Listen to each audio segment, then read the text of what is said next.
If we don't adapt, we will be left behind. If you look at the great businesses of all times, whether it was like Reed Hastings, who famously cannibalized Netflix and said, I'm going to destroy my entire business and move on to a cloud streaming business, and now Netflix is like, what, the largest entertainment company. As we think about changing ourselves, hey, what if the AI deployment goes wrong? What if it's risky and so on? I will just say that the biggest risk you can do is actually to not embrace it, because this is where the world's headed. Barnes & Noble didn't embrace the internet wave, and Amazon just took over their whole business overnight. It might feel risky, it might feel uncomfortable, but actually that's probably the least risky thing you can do.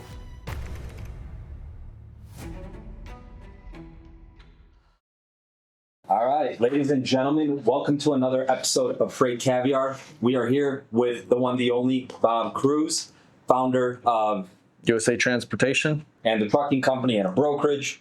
We're here with Andrew Geisse, Chief Revenue Officer at Pallet. the oldest member at Pallet. Yes, and you were telling us about that, and I think that's where we'll pick right off. And we're with Sushanth, the CEO, founder and CEO of Pallet. Let's rock and roll, gentlemen.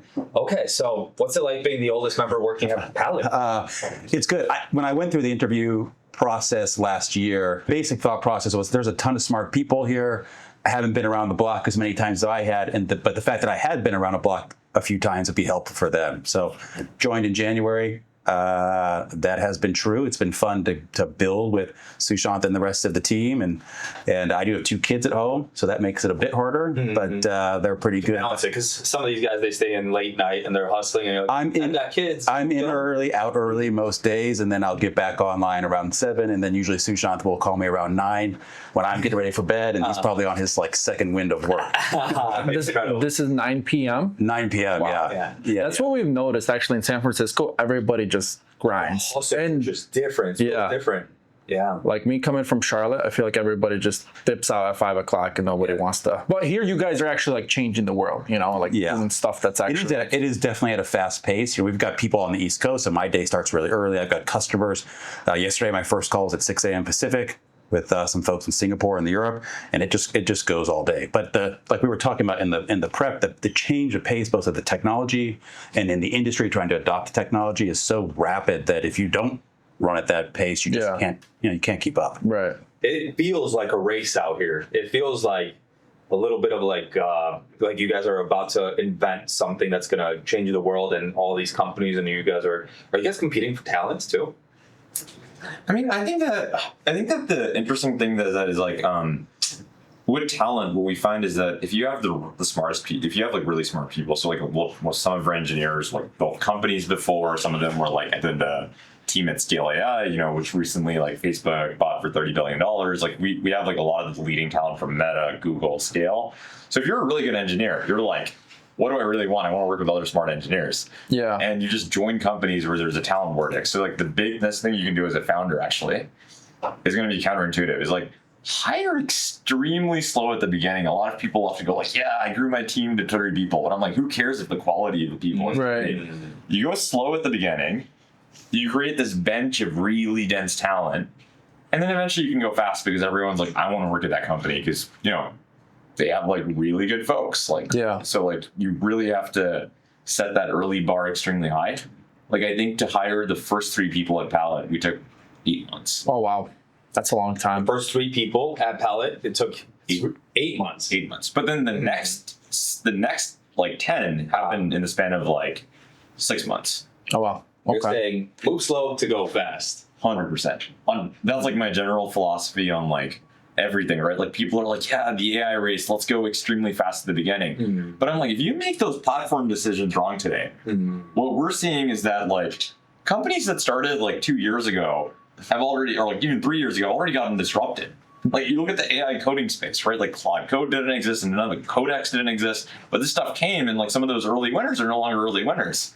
Like if you don't get your platform decisions right and you don't get the foundation of your product right and you just like push for super fast early growth or something, you actually might cost your customers in the long run. You should actually like really get your foundations on everything from your product to your talent to your But some of the stuff that's coming out is just new. Like 2 years ago, you guys didn't have like the cloud or the stuff that you're saying, right? So like they couldn't even start with that. So the way you would architect your product actually, if you did some stuff 2 years ago, you might actually have to scrap all of your work. Yeah. Yeah. That's kind of crazy. Back when I was brokering freight full time, my day didn't end when a load delivered. That's actually when the real mess began, tracking down PODs, dealing with rate disputes, and getting hit with random calls from factoring companies. Total time suck. I wish I had something like ePay Manager back then. They built a platform that keeps brokers, carriers, and factors all on the same page. It actually makes the back office feel organized. If you're still piecing together spreadsheets and emails, this will save you hours. If you're tired of wasting time post-load, go to epaymanager.com or text ePayFC to 80483.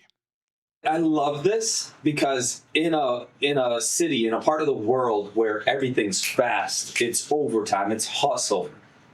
You're applying something that's rather unpopular to hear, and you're sticking to it, which is go slow or to go fast, and that is something that's not always heard in the Western world. Do you think that comes a little bit from like Eastern roots that I know we talked about a little bit before camera, that philosophy? My grandpa ran a restaurant business and a food distribution company. He's been working on that for over half a century. It took 50 years of compounding to build a durable asset. When we think of like the most iconic companies of this last generation, like NVIDIA, like Berkshire Hathaway, like these companies were like Tesla. These companies were not built overnight. Like Elon did not create Tesla and SpaceX by just moving super fast in the beginning. If you want to, like, I think what has happened in Silicon Valley and a lot of tech is that everyone's just focused on the growth side, but people ignore the bigger thing is like, is this a durable asset, right? Like 10, 20 years from now, is my company going to exist? And for the average technology company, the answer is no, like even for the average tech unicorn. So I think that when you really think about that, like what you really want to make sure is that what I'm building here is durable for the long run, not just for like this year, next year, and so on. Sushanth, what makes a durable asset within a company like this in a space that's always changing, right? Like, what actually makes the durable asset? I think the real thing is like you have to be super intellectually honest with yourself. Especially in this AI wave, it's super easy to go like, yeah, we built an AI agent, but I think the question fundamentally comes to, does my customer get value from my product or not? And the way to think about this is like customers have a wide range of solutions to solve their problems. Right? If you're a logistics operator, you still have traditional methods like OCR, RPA, BPOs. And it's not like you're like coming and you're like, oh yeah, AI agents, we should definitely use that. You're like, does this thing move the needle? Is it faster, cheaper, better, accurate, and reliable? Right. Yeah. Those are the three things you just care about. I'm sorry, gentlemen, if I can just butt in for our audience. OCR, RPA, BPOs. Well, we might as well be speaking rocket science. What are we referring to here, gents? This is the last generation. So OCR was the last generation of how you used to extract documents. Like, you know, as a freight operator, you get a lot of bill of ladings to your email inbox. How do you extract that? You probably use optical character recognition. It's like a way of extracting fields off a document. This technology existed for the last few decades, or about longer. RPA was something UiPath pioneered, and it's like this whole way of like scraping data off the internet and different web sources. And then BPOs are outsourcing firms that let you hire offshore labor to basically handle some of the tasks in your business, like data entry, check calls, invoice auditing. Which is something that's very loud in our space in the logistics industry right now. Like it's a very popular way, and it's something that everybody's very loud and speaking about because it's like taking talent out of the US, et cetera, and all those topics. And a lot of companies are doing it to survive in this tough market. Yeah. And they're doing it, like brokerages and trucking companies, I believe are doing it much more than they are working with AI solutions like you guys. Yeah. Is that a hot take? Is that completely wrong? I think for now it is. You know, they're doing that because AI hasn't really been around for that long. So that's all they knew was just to outsource stuff and do that. But now that we have all these... The US spend on BPO firms and logistics is billions and billions a year. And like we were talking about right before and off camera, the AI companies that are competing for that spend are in their infancy. What did you say the market share was? Like 0.01% of what it could be. Will that flip over time? Yes. I think companies like ours will compete for that spend and do better than humans can. Because in essence, you're building the humans that could be doing a lot of the stuff that humans are doing right now. You could train them a lot faster. So right now we're creating SOPs for our team. We're training our team. It takes 3, 6, 9, 12 years sometimes to train somebody to be really good at conflict resolution, at like understanding, hearing out the driver, like moving slow to go fast. And you could program and design an agent that, or you already have, that is able to do that, and you can measure how often, how good he is at booking loads, solving issues, and then you could design different agents, different styles, see which one's performing the best, and apply that one to situations, etc. Is that kind of what you're working on? I think that's the vision. I'd say for now, just because I don't want to be alarmist, like the idea and part of the pitch to our customers, let's say to a broker or a 3PL. 3PL is a great example. A 3PL's pitch to its customer is, we'll take the logistics off your plate so you can focus on what's most important to you. Our pitch is very much the same. We'll take the routine work off of your plate so that you can focus on what differentiates your service. Pick up the phone, call your customer, pick up the phone and call your carrier and talk to them about what's happening. Don't spend the time typing in the data into a system or building loads or doing routine quoting or routine shipment visibility requests that you probably get a lot of and probably do yourself. That is kind of where it is now. And that is what the BPO firms are doing for the most part. They are typing in data. They are doing the check calls like Sushanth was mentioning. Absolutely. The kind of repetitive tasks that take skill, but they're also like kind of entry level positions that people learn to then level up into the more advanced, higher thinking things. And a required part of the service, it's just nobody says I went with Bob's Trucking because of their ability to enter orders. Like that's not a thing that differentiates your service. Your on-time delivery is. Yeah, 100%. It seems like you're thinking, Sushanth, on this topic. I think that my view on what a lot of it makes a successful agent, right? Like it's like an AI worker. So like what you have to get right in logistics, and this is something that a lot of agentic companies don't really think about, is that you have these SOPs that are pretty convoluted. Like where for every customer, like let's say you're doing something like data entry, you might go like for Walmart, you have to assume that the delivery location is based here in Bentonville, and here's the assumption we'll always have. Or you might have a rule internally, like if it's less than 20 pallets, make it an LTL load. But in some other cases, like if it's less than 25 pallets, then only is it an LTL load. And you have to basically encode like 1,000 rules like this. Right. Otherwise, the agent doesn't really do the job that your data entry person does, where they know all the nuances of your operation. So the question then becomes, how do we capture all that? How do we go when you get an email from your customer for like a quote request or a order, it might not even have all the fields that are required to enter it into your TMS. This last mile work to get your SOP encoded, to get the data transformed into your APIs, to make all of that happen is really the beauty of where these AI agents come in. And if you don't do that really well, then you might as well not even. You might as well not even have. Everyone's not going to get the value because it's glitching on something super simple. It's like, dude, this is frustrating and annoying. But like, what's like an example of something like that where it could be just missing that? Like, I have a team of track and tracers and carrier sales reps, so we're crushing it. We do great work. And you have the AI agent who can do everything on their level in theory really well, but you're missing that one field. Like, do you have an example of what a field like that might be? Is it tone of voice? Is it being able to say something right? Is it like make it more real for us? So I'll give you an example.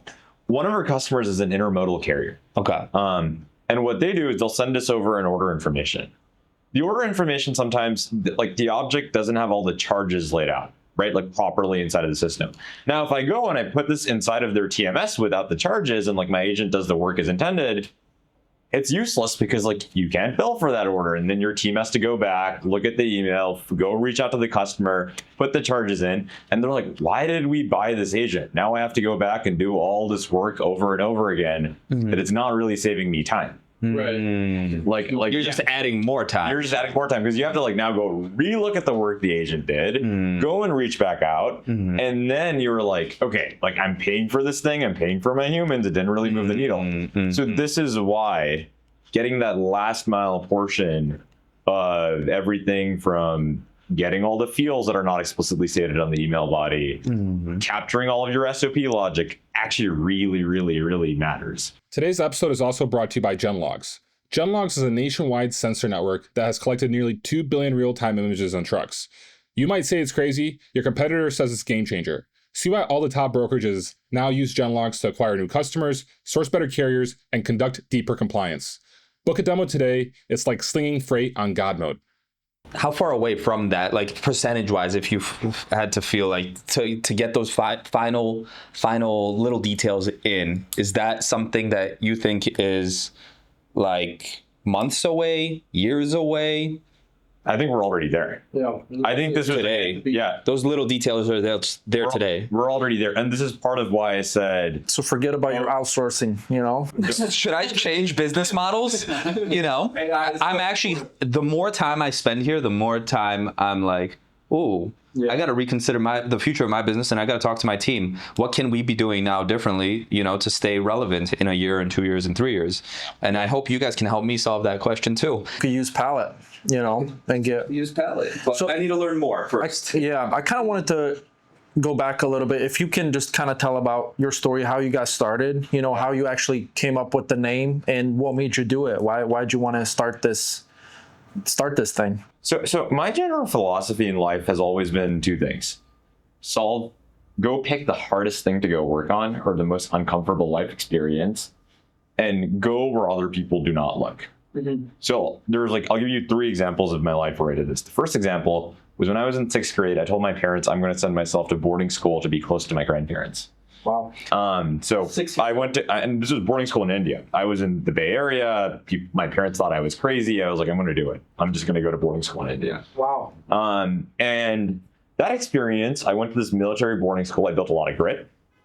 I got closer to my grandparents, and then they actually ran a distribution business. So it actually kind of exposed me to that role, and actually kind of ended up in a weird way being the root of what eventually led me to kind of come to Pallet. So like that time spent there led me away from Silicon Valley so I could see other problems, build this intensity from being in boarding school. And there was like a lot of discipline there where you had to fold your clothes a specific way. You got to get up at 5 a.m., go on a run. Every single day of your schedule was packed up till 9:30 p.m. It was intense. You shared a room with 11 other guys. It was And you just decided to do this, like you were kind of like, because I kind of was like, it's painful, but if you want to grow, you kind of need to go through some of those experiences. You started so early building these really good habits that I'm guessing you still implement today. Totally. Yeah. And the one thing I learned in like the last 3 years of my life is that the more we train, kind of like AI, the more we train and code our habits, the deeper they get programmed into our mind, where eventually they don't really take willpower anymore. You just get up and do it, and you don't even think about it. Yeah. And so like if you could program a lot of those really good positive habits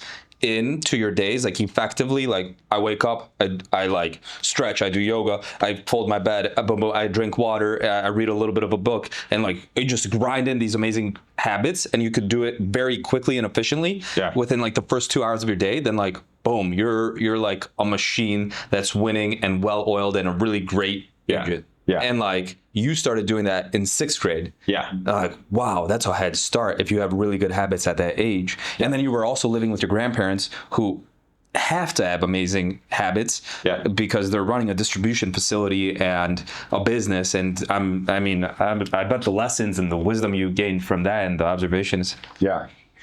I agree. That lesson of seeing how a business is built, seeing that to build durable businesses, it's a matter of grit, patience, and also just seeing how inefficient things were in the distribution world were like pretty fruitful lessons. And this was in India, right? This was in India. Okay. But then that experience then kickstarted this reaction of I'm never going to follow what everyone else does.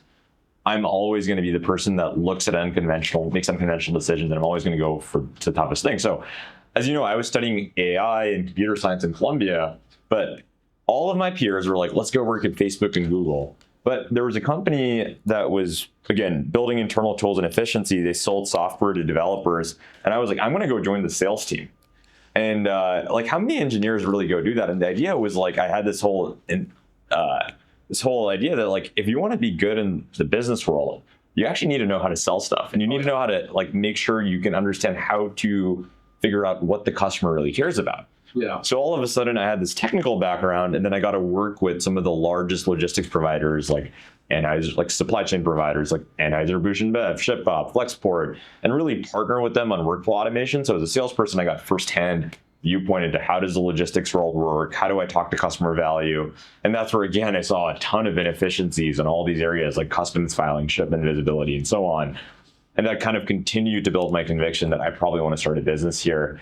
And then at one point I was like, all of my friends want to start like an infrastructure company, a crypto company, a SaaS application for other people in Silicon Valley. But I was like, I want to build for someone that Silicon Valley does not know about. And I remember going to the Stockton and near the Port of Oakland, visiting all these carriers and seeing how they were doing bill of lading processing and how they were doing spot market quoting. And I remember going, the moment where I felt like I had to do this was I went to one of our customers' office on a Sunday, and he had like, the owner was there. He had 100 pieces of paper, like 100 BOL stacked up, was typing in data manually. And he was complaining to me. He's like, man, I can't watch the 49ers playing the playoffs and doing this. And I was like, well, you shouldn't be doing this because you're spending a lot of money on your software. So like, I'm here to come and solve that problem. And that's what was like, I was like, I've seen this throughout my life. I just have to go do this. And that's how it sparked and started. So how do you like, I guess for the hiring process, how does that work? It takes some time to find good talent, right? To do that. Because not everybody kind of wants to go and, spend that much time with their customer. And I mean, I think I come to them and I'm like, well, do you want to build a $100 billion company? Do you want to build a company that's really going to define this industry? Or do you want to get the silver medal, right? Like if you want to win, you just need to have a high bar. You have to understand your customers. We have to ship high quality products. It's going to be a really rewarding journey. Mm-hmm. But like, you don't want a hiring process that everyone likes. Yeah. You actually want a hiring process that's a bit polarizing where some people love it and some people don't like it. Okay. Because your company has a unique culture. And that culture, not everyone is going to love it. Like at Pallet, I call a lot of people at 8 p.m. and we make instant decisions. Like that's not for everyone. But like, if you want to win and you want to make something of value to our customers, that's what it kind of takes. Yeah, and that's what I've noticed. Like in San Francisco, that's what I kind of love because like all the people that we visited, everyone's doing something that's kind of changing the world almost in a way. Or like they're pushing the bar to the future. Level. Yeah, because like for me as a carrier and a trucking company, like we have 25 trucks and it's kind of just like repetitive stuff over and over. So it's not really like, you're not really changing anything. You're just moving shipments. I mean, yeah, we're doing great work because obviously we wouldn't have this if we weren't moving the stuff. But it's not like, I feel like if I were to work here or like if I was to move, you would have to kind of grind because you're like, this is dope. I want to get this done. Especially when everyone around you is hustling and grinding, and you feel that energy that like, well, we're about to be on breakthrough, and there's others here that are trying to crack the code too, and it's like energy is incredible. But I will say that our customers though, like freight operators and folks like you there's a lesson. I always think there's a lesson you can learn from everyone. You all are incredibly good at operations. Like here we have this venture capital industry. We can be slightly inefficient. When you're running a laser thin margin business, typically bootstrapped, typically has very tight, like your customers have expectations that the delivery needs to be on time. You have this tight window. That's operationally really hard. I appreciate that, man, because I work really hard to get out. I think everyone here that's running a trucking company, a brokerage, really understands. I run operations in our business, and it's tough. Like you have to be on top of your stuff, and we don't have it's all you're bootstrapped from the ground up, and you have to make it. If you don't make it, that's it. You're closing the doors pretty much.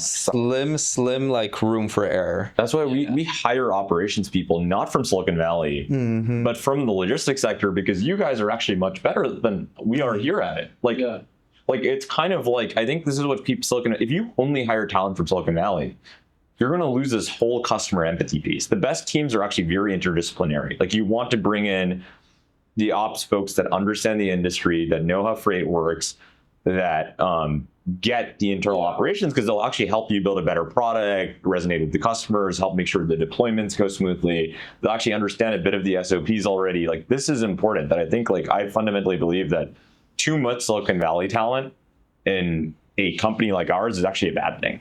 I feel like if we dig here a little bit more, there's like gold here for people that really truly understand. Like I have customers right now that I could talk to yesterday or talk to tomorrow, and they were like, yes, sign me up, Sushanth, Andrew, let's go. Do you still have room for my small to medium-sized brokerages and trucking companies? Like, are you able to help us still? Yes. The answer is yes.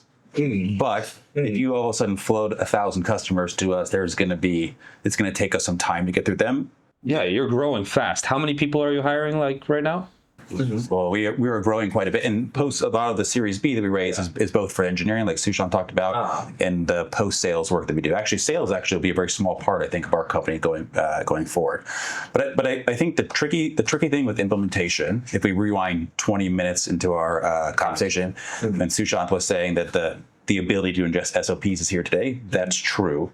But probably the hardest part about implementation is I think a lot of customers don't have a full grasp on They don't understand. They don't get it. SOP. Yeah. So they don't know that for Walmart, it's like, because it's only sitting in Sushanth's head. I didn't get it. Bob didn't get it just until now. So that part of the process takes a bit of time and kind of human work. A lot of people are about to start to get this. You know what I mean? Yeah. Where do they reach out? Like if they're interested, like, do you guys want these phone calls? Do you want this like interest coming your way? Yes. Yes. They can go to pallet.com and request a demo, or reach out to Andrew at pallet.com. Okay. Or Sushanth at pallet.com. That's me. And we'll be happy to jump on a call with them anytime. Can they get a discount or something if they mention Bob? Bob's banging is the code. Well, what is your pricing though? Like, I'm curious. Is that something that's adapting day by day? Because you guys are a growing business. Like when did you start the business? The business has been around for 4 years. I'm guessing the pricing structure is changing every 3 months, every 6 months. Like you guys are constantly growing, adapting, shifting. No, I'd say in the last 6 months it's been pretty static. Like the philosophy is this: we are pricing our solution to only charge when our customers realize benefits. So if you take the demo we just did, the digitization use case, we only want to charge our customers when we successfully digitize a document, and we do it as it happens. So a usage-based model. So if you've got $1 million worth of stuff you need to digitize, unlike SaaS where you're writing a check on day one for that, you are paying for that as you go. And if it costs you to go back to your 17-person example, let's say it costs you $10 a document or $5 a document to do that, our cost to do that is going to be substantially less. So if you kind of think about it on a per transaction basis, every time you use it, it should drive immediate ROI for you. This is wild. People don't get it, and you're doing it. This is the only place in the world that this is happening, in San Francisco. And your clients right now are some of the biggest companies in the world, and confidential the names, but the biggest companies in the world are like investing heavily and working with these guys doing this. And the people that do adopt, the companies that do adopt, I think they're the ones that are going to succeed the most, to be honest. Because first of all, it avoids a lot of mistakes and stuff. Because humans, I think, are prone to make more mistakes than AI or technology, pretty much. Yes, but I do think as an important point to click on a bit, because AI does hallucinate, and so when you're thinking about taking a partner, that is an important topic to really pick at with them. Like, how do they control for that possibility, and so that the solution doesn't go awry when you are doing data entry or you're doing email communication back and forth. Because you don't want, let's say if you were using an agent to communicate with one of your customers in a way that tarnishes your brand. That's true. That's a problem. So what do you mean by hallucination? Like, how does that work? So mushrooms. San Francisco. Everyone has a personal experience with ChatGPT. I use ChatGPT personally in my life quite a bit, and every once in a while it'll say something that at best sounds off, occasionally sounds wildly off, that you just wouldn't want in a professional sense, that your humans would never do, because they know to be professional in the way that they handle themselves. And so how you control for that, I suspect every company is different. Even within our own company, how we control for that differs for how we're using the AI. If I use this one as an example, what's really happening behind the scenes is that we're effectively asking 7 different models what the answer is, and then have a consensus layer built on top of that to say how much consensus is there among the models, and that both minimizes the chance of hallucination, but more importantly, gives us a framework to figure out how accurate we are. And so if all 7 models are saying the same thing, it's just like if we were at a trivia game where we're all saying the same answer, we're likely to be right. But if only Andrew is saying the right answer, then it's likely to be wrong. And in that case, the agent's stuck, and we need to get a human involved. Yeah. But that's so cool, though. I love my job. Like, it's so cool to work in this industry. Yes, the people who are slow movers potentially could be left behind, but that's probably true of many technology everywhere. I would say the logistics industry realizes that they spend a lot of money and time on things that are not differentiated part of their services. If you go to any trade show, Right. it's AI is a hot topic, and like that is a part of the talk track from operators themselves. Yeah. And I feel like logistics just in general has been behind, like lagging behind. Like we still get phone calls like, hey, can you fax this thing for me? And it's like, bro. Can we talk about fears? Yeah. Like technology, AI. Like we've got people that are like a little bit worried, etc. Like what's the future? Like how, like you guys are on the front lines. You guys are building the future of the world in a lot of ways. You guys are building armies of talent of like, just like it's incredible. Like eventually you guys are going to probably be putting this technology into mechanical suits, and you're going to be able to have butlers and soldiers and everything. You know what I mean? Like I don't think that's crazy to think that that's maybe like 5, 10, 15 years away. Yeah. Maybe. Like, you guys are going to have a big influence into you can have a big influence into the shape of the future in the world. Yeah. And so, like, where do you hope to push our world for the sake of our kids and our grandkids? And like, what like, if you can, where are you working towards personally? Like, what's your vision for the future? So like, I think that, first of all, I think everyone's going to be fine. We've gone through a lot of these innovation cycles. If you look at history, the printing press, Printing press. cars, the internet. Has the unemployment rate changed? No. Only made us better. That's a hot take. That's a hot take, gentlemen. It hasn't. It hasn't, right? And I agree. what I find is that humans, when given force to the cause, just readapt. Like we learn how to work better, learn how to work differently. Everyone's like, AI means small teams. I'm like, no, like everyone here is so much more productive that everyone's like, AI is going to replace your engineering team. I'm like, I'm hiring more engineers than ever because everyone's so productive that each salesperson, each engineer is just doing more. And I fundamentally think that unemployment's not going to change. The nature of jobs will change. Right. And I think what I view our role as is like, you're running a business. You have a lot to do on the operations side. What you don't want to do is go figure out like, how do I get AI to be applied in the right way? How do I educate myself? We want to be your translation layer between what all these foundation models here in this is happening in the world of AI, taking the best of Silicon Valley and injecting it into your business so you can just sit back.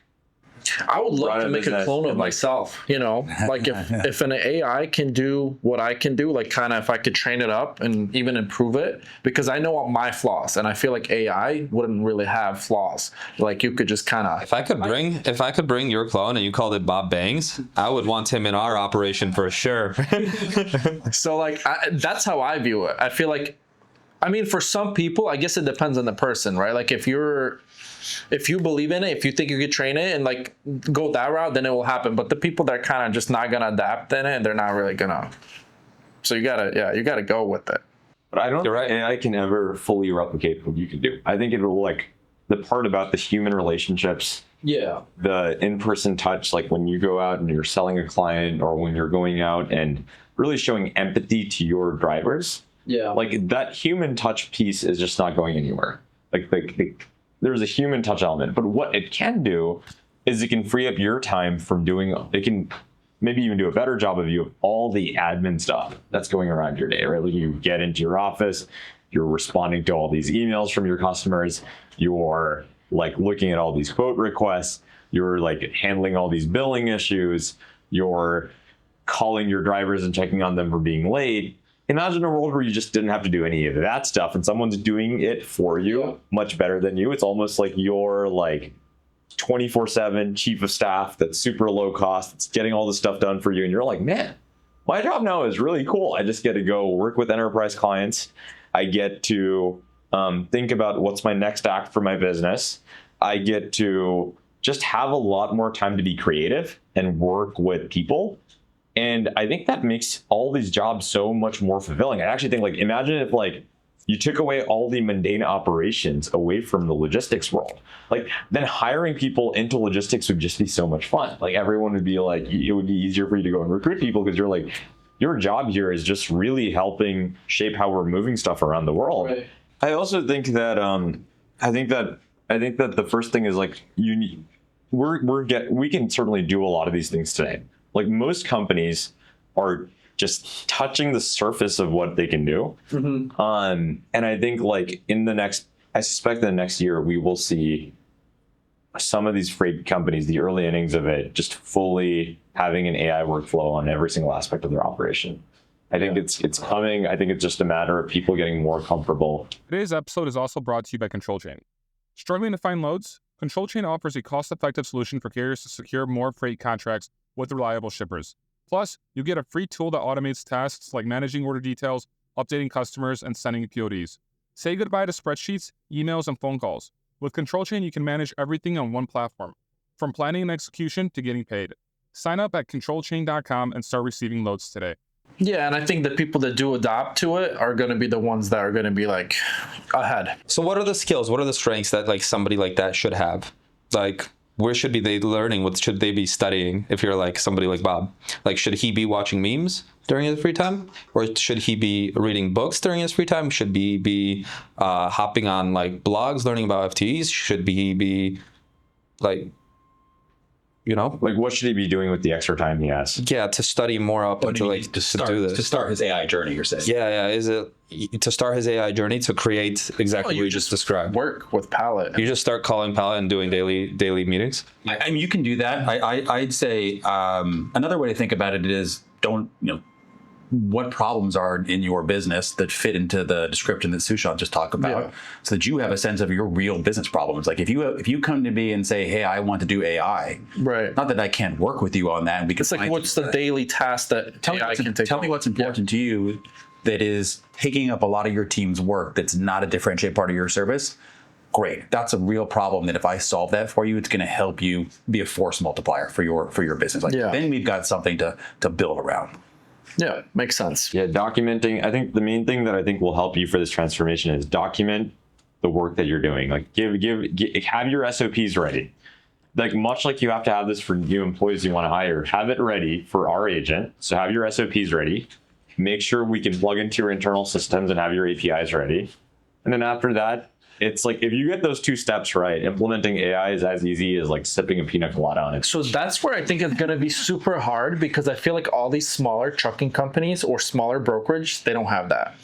They don't have all these like TMSs and software and all these, operations, how they run it. They just kind of do it. And everything's in like spreadsheets pretty much. Yeah. If people had all of this laid out in mind, they had a point of view already on like, here's what I want to outsource, here's what I want to do. It's much like if you're looking to hire someone and you're like, I need to go hire this role, you have a list of tasks in mind and what you want to give them. Yeah, because right now people are like vague. I don't know. I bought groceries. It's the exact same thing. It's like if you have specific tasks in mind, Get specific. Generalities kill clarity, right? Get specific with how you spend your focus, how you spend your time, how you spend your life.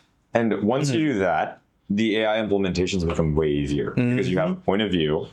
You're like, here's what I'm looking to solve. Here's how I solve it today. Here's what's tough, and here's the ROI of doing this. Yep. And you will also naturally prioritize the right things because like you don't want to go solve something that like doesn't really matter to your business that much. Or you don't like doing it. Yeah. Yeah. Have you guys noticed, like worldwide, around the country, around the world, a little as AI starts to emerge more and more, that people are starting to bounce back a little bit towards nature, health, animals, plants, history? Have you guys been catching that trend? You're so much in this world. I've been noticing something like that. Have any of you guys? No, we're too busy working. We're too busy changing the world. I got you, but you're for real. I mean, I can kind of, my opinion, I could see that, but like I'm too busy running my business, trying to. Well, like things like Robert F. Kennedy talking about this kind of stuff, Paul Saladino, Dr. Paul Saladino, like I think even in San Francisco, they're building like a health and wellness. I think Tony Robbins or somebody is building like a massive complex here with saunas and the health things. It's going to be like $35,000 a year for a membership, something like that. Have you been hearing anything about that or seeing this trend at all? I think what probably I would say is that what I've generally observed is that the thing that's true is that I feel like people are spending more time on the internet than ever. So I think because of AI, everyone's like always interacting with ChatGPT, Gemini. I feel like that has actually pushed people to rely more and more on tech. But the thing that is true equally, it's kind of paradoxical, is that the wellness culture around the world has just generally like gotten stronger. Like I feel like everyone's eating healthier. Younger generations are drinking less alcohol. Yeah.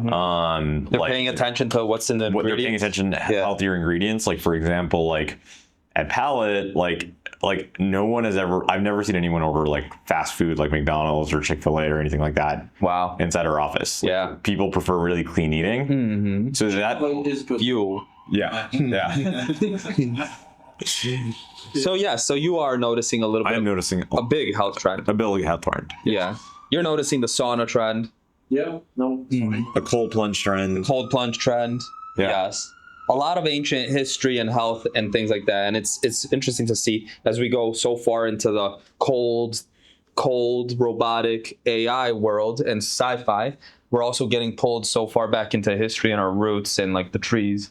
And I think this, like talking about people's fears, like I think that's a little bit of people's fears. Like when you get one extreme, you go to the other extreme in some ways. And I wanted, like Yogi Berra says, I think he was a baseball player, if you don't know where you're going, you'll end up someplace else. And I kind of wanted to bounce back into like after you guys crush these agents, etc. Like, what's the world look like? What kind of world do you want to see? Have you thought about that? I mean, I think Sushanth articulated it pretty well earlier. Maybe I'll do a short-term version of that answer. The most of the work that we are doing for folks is the routine work. Like your person who's doing your data entry doesn't love that part of their job, I'm sure, but they probably like calling another shipper to get another customer, or calling one of your drivers to see where they're at, and like the human part of it. Yeah. That's still like, if we're playing chess, that's like move 2, 3. I'm thinking like end game, like 10, 15, 25 years from now. Yeah. What are we living in? What's this world look like? Because like people here are scared of AI. We went to talk to people around like truck drive around Oakland yesterday. We went to a truck stop, and Bob just asked her, what do you think about AI? She's like, oh, it's scary. But people are scared. You know, they don't know where it's going. And like, I think sometimes we like start doing things and we haven't really thought through what it leads to. You know what I mean? And that's the fear I'm kind of seeing. Like, can we do this to create a better world for humans, or is it going to be a scarier world for humans? And like maybe talk on that. Yeah. And maybe I even have a seed of an idea that I wanted to plant for like where I hope we could try to push our focus and things. For me, I hope, and I shared this on yesterday's Happy Robot podcast, like if we could combine both of these crazy, these worlds, the nature world, the people that are being pulled towards the nature, the history, the animals, and empathy and emotion, and then combine it with the AI agents, butlers, and all these things. If we could somehow combine these two things and use like really smart minds and technology to maybe turn San Francisco into like a fairy tale world where we're like using somehow technology to make massive, instead of skyscrapers, like massive trees that we're living inside of, that like animals can still thrive, and it's healthier for us, and there's more oxygen in there. I heard somewhere that dinosaurs used to be able to walk the earth because there were massive trees that allowed for a lot of oxygen, so like they could actually function and walk this earth with us. And I'm like wondering like, oh, once we figure out these little medial tasks, these little like trivial things, then we could be working on like big cool things for like where we want our planet to actually look like outside of going to Mars. Like maybe we could still save this planet. Yeah. You know? I think what I find interesting is almost all progress in the last 50 years has been in the progress in the world of computer science. Mm-hmm. But when it comes to mechanical engineering, biomedical engineering, electrical engineering, the progress has been pretty limited. Like the way we design buildings has not changed. The way we design airplanes, like the time between JFK to SFO has never gone down. Mm-hmm. And I actually think that we're like so fixated on is like, are there going to be no problems left to sift if we hit AGI? But I'm like, we've only seen progress in a very narrow sliver of technology. Mm-hmm. So like, I think there's still so many problems yet to be solved. There's a book, I think 0 to 1. I think Thiel wrote it or something like that. I was listening to it, yeah. And he kind of talks about that, where everyone, like the only crazy changes we've made is like kind of in tech, but there's so many different ways that we can go into and change the world. Especially if tech pushes it forward, and we can expedite it in all these other fields too. There's very limited progress on like almost all of these other fields. Like life, like the average life expectancy, like why can we double it? Like why can we not like push for it? God doesn't let us. That's my personal opinion. So Paul took a hot take. We were flying over here to from Poland, and we were talking about AI and how like we've been using AI to help us think through things and make decisions. And we're like, whoa, like AI kind of sees everything we do. We've got cameras everywhere. Like it hears everything. You can whisper and like it'll say exactly what you say. Like it's all seeing, it's all knowing. It helps you think through things. Like there's a quote that me and Paul like to toss back and forth. Like, would you consider yourself a man if you let somebody else do your thinking for you? And like in some ways, where I'm starting to notice a lot of people are using AI to think for themselves. In some ways, you know, like, whoa, is AI God? In some ways, that's a hot take, and something that is worth thinking about, because like we're sometimes like maybe rushing, rolling, but like if you don't know where you're going, you'll end up someplace else. And so like I would really like to know where the fuck we're going with all this, you know? But like let's paint a beautiful picture for the future. Yeah. And push towards that instead of like evacuate machines, robots are like hoarding us into prisons, there's internment camps, you know, like there's two ways it could go. But in your example for today, and I know you're going to use your chess analogy. We're going to have to fast forward 20 moves into the future. But what would you say about how AI is helping you? Because I just used your story. You just said it's not like taking over your work. It's just making the product that you put out better. Yeah. Today, yes. And so maybe in the future it gets a little bit scary. I think change is going to be scary. I like think even like politically, like we're very much in the tech and business space, you know. But like my dream and like my aspirations, I love sitting down with amazing, interesting people like you guys, you know. And I would love to like one day be going out to beautiful like nature groves in the mountains of Georgia, where we got like great tech and we got great relax and great nature, and like we've solved the problem of communication between languages and stuff. And we could invite the greatest, brightest minds from the Eastern world, the greatest, brightest minds from the Western world, and we could sit down for a week and just sauna, think, relax, eat good, and be like, get there, we got to solve this stuff. Right? Yeah, but like the great chess players, Bob, they don't only stay on 2-3 moves ahead. You know what I mean? They're 10, 12 moves ahead. What are you doing to get there?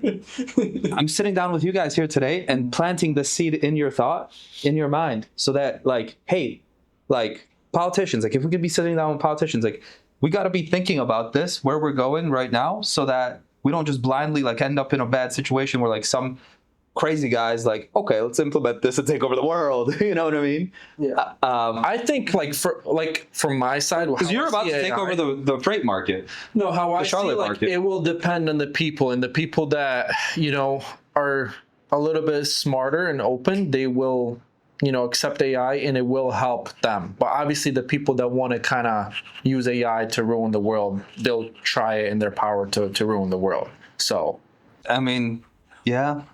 Hopefully the better version wins. History, yeah. I mean, yeah. Hopefully But with every sort of innovation we've had, the internet, you can also use it for malicious reasons. You can also use it for your benefit. White hatters, black hatters. Yeah, like we've kind of seen every technology wave has like really like people were scared and they were like, well, how is this going to affect us? And you kind of see that like for the most part, I tend to believe they're pretty big optimists that like most people fundamentally are net good. Yeah. 100%. And like the number of bad actors is always far smaller than the number of good actors. And I think strictly the progress with AI will make all of us more productive. I think the one thing I will say though, that this kind of ties to it is like, if we don't adapt, we will be left behind. As in like, if we don't embrace the technology, we're not curious, we don't want to reinvent ourselves.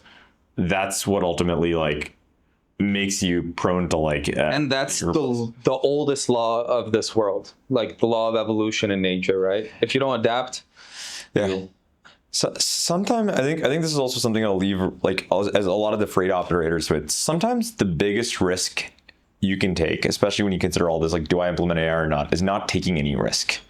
If you look at the great businesses of all times, whether it was like Reed Hastings who famously cannibalized Netflix and said, I'm going to like destroy my entire business and move on to a cloud streaming business. And now Netflix is like what, the largest entertainment company, like I think it's like a $600 billion company. He made that really bold bet to kind of go and do that.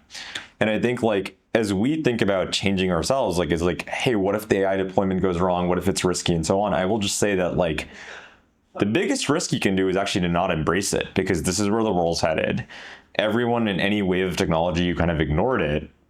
Famous example is Barnes and Noble's like didn't embrace the internet wave, and Amazon just took over their whole business overnight. But if you embrace it, like You're saying you're going to be like at a really, really good point. And it might feel risky, it might feel uncomfortable, but actually that's probably the least risky thing you can do. Right. Yeah. Besides not doing, like more risky is just to sit and not do anything. Yeah. What do you guys think about self-driving trucks? How soon do you guys see that? How soon do you see AI? Because yesterday it was my first time driving in Waymo. Yeah. And I will say it was crazy. Like I was first scared. As soon as I got in and it started driving, I was like, this is Very quickly. yeah, it was like I got comfortable with that. I was like, this is legit. I'd rather drive with Waymo, honestly, than an Uber, you know? Yeah. So what do you guys see that? Like how do you see that going into like transportation and trucking? Like how soon do you think another Waymo in trucking is going to exist? Because I'm just curious from my side as like a carrier. I think that the thing is, I feel like progress for these things is like the thing that's interesting about technology progress is like nothing really happens for a while and then it happens all of a sudden. Like it's like very much like not like a linear curve. It's like exponential. So I think actually we're going to see something happen here in the next 5 years. Wow. Because like we've been working on like these, like what we see in the world of AI. OpenAI really planted to work on this DeepMind from 2015, 2014. It took like a lot of years of compounding, and then it just went everywhere. Same thing's happening in self-driving. Like Waymo and Tesla have been working on this stuff for like close to over a decade. Yeah. And now we see the fruits of it in SF. It's getting rolled out in New York. It's kind of coming to more and more cities that I think pretty soon, and like Tesla's autopilot stuff's been around. I think we're going to hit some sort of exponential curve in the next 5 years. And you're going to see that like self-driving trucks get adopted, and it's going to become a game of game theory, right? Like where it's like your competitors are deploying self-driving trucks, they cost less, and it's going to eventually get the whole industry by frenzy. So I think it's like something that I think in the next 5 years, we're going to see something exponential happen. Wow. You're like the first one that actually says that. Most people say they think that's going to happen, but then it gets pushed out because like stuff starts happening kind of like things go kind of wrong. Or like the first accident or regulation. Yeah. But I think he's got a good point. I think that's what I love about Sushanth, because he has this irrepressible courage that he developed at an early age, that to say things that are potentially unpopular, or move slow when you like to go fast. So when you think that's going to happen, I'm just curious from a carrier, do you think carriers like me will still be able to survive? Yes. Yes. You don't think it's going to be just one giant or two giant or three giant companies that pretty much buy up all the self-driving trucks and just run it like as mega fleets? If that makes sense. But like if you think about the business model today, you have to go hire a driver, you have to buy like the cost of a tractor trailer. It's kind of the same thing, right? Like the cost of a self-driving truck is going to be fixed. Like there's not really that much economies of scales of owning 1,000 trucks versus owning 5 trucks. Like you're kind of playing. The reason transportation, like FTL transportation, doesn't have this element of like extreme monopolistic tendencies is like actually there's not that much benefit accrued to scale. And I think the same thing is kind of going to hold true with self-driving trucks. But it's going to wipe out all the owner operators. There won't be any owner operators. And right now the market is pretty much, I think like 70% is owner operators, something like that. It's a big number. What I don't fully know is like in the next 5 years, I did say I have a 5-year prediction, but I don't have a full sense on is it going to be fully autonomous or is it going to be human assisted? Okay. So like with a human assistant. Because like I think that really even with agents, like we don't really have fully autonomous agents even in the thing. Like the first wave of agents like in the digital world was like really human assisted agents. My suspicion is that what you see in the next 5 years looks more closely to something that involves human supervision. And we take incremental steps to fully autonomous trucking. Like, whereas then I think there's probably going to be an element of just for safety of mind, right, that we actually do have like this first wave that's like having human assisted trucks. But yes, there's probably some truth to the fact that at some point we are going to see fully autonomous trucking, and that is a risk for a lot of owner operators. There's no other way to get around it. Why Pallet? The name? Yes. I think that we wanted a name that could relate to folks in the industry, something that was visual, simple, and we could own the website. And when we think of our customers, what do our customers move every day? Pallet. So we felt that it was a way to connect with our customers. It ties to the industry. It's a simple visual name. Short. It's good. Yeah. Awesome. Phenomenal. Do you guys want to touch on anything that we've maybe missed or talk about anything else? What's you guys have any news coming up or any like plans for the next like 5 years? What's some goals that you guys have? I mean, ultimately, what we're going to do is like, you don't even need to, in some future state, right? You're not even going to need us for like setting up these AI workers. Like what we want to do is we're kind of building this product towards is something that's like ultimately very self-servable, where you can just go to pallet.com, put your SOP, feed some instructions, and kind of configure your own AI worker directly.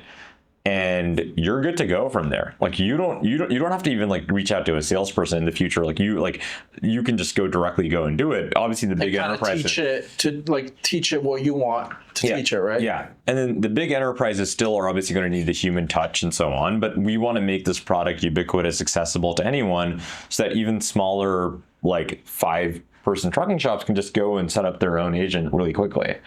And that's what we're building towards. We very much like want to be the person that people in the industry look up to, is making this technology accessible for everyone, not just the biggest players. And I think that's like something that I think is very important for us. Yeah. And trusted, to steal your word from earlier. Yeah. If I had to leave the people watching this with a couple things, it would be that firstly, what we care about generally is giving you the most reliable agent that accomplishes your task the fastest at the best prices. The task of changing and employing AI might feel intimidating, but I will say that once you get familiar with the learning curve, it's going to be something that'll serve you for decades to come. And the risk in partnering with a vendor of Pallet is there is no risk. There are no professional services fees. There's nothing. It's an outcome-based pricing model. So you strictly know that your cost of doing this task in-house is always going to be higher than the agent, that the only thing that it's taking is your time. And I'd say that, like, if you think about your time usage, getting familiar with AI is probably the best thing you could be doing right now. So I'd say that reach out to us. We want to be your partners. And ultimately, like, look, it's going to feel a bit intimidating. It's going to feel a bit risky. But in the long run, you're going to look back at this decision and you're going to be like, this is the least risky thing I could have done. Yeah. You're going to have an AI workforce that's going around doing all these tasks. And you're going to look back and feel like, wow, running this business is a whole lot stressful. Way more margin accretive than it was in the past. And I'm really looking back at this and looking forward to this is one of the best investments I made. Mm-hmm. Yeah, we'll end on that. Thank you very much, guys. Appreciate it. It's incredible. Thank you. Great to meet you. Yep, great to meet you too. That was good. Over. Yeah, if you let it be, if you put your mindset. World just changed real quickly. It got freaking scary. I don't know if VR is going to get unscary at any point. Even if it's not a scary situation, VR is still scary. You have no idea what's going on at any point. However, you just don't give a shit. It's like, you're going to live life unless I just don't give a shit. I'm crazy. But the best part at the end of the game, you have to choose one to kill. That's like how the game ends. Oh, wow. Wait, there's actually a way to kill none of them. I studied the end games because I was like, I don't want to kill any of them. If you like look enough at online forums, there's actually a way to avoid the ending where you have to kill one of the 3 games. Oh, that's sweet. Because every game ends scary. Every path we're hitting here ends scary. Yeah. Like, you gotta think about how to make it not scary. Remembering to enjoy this journey we call life.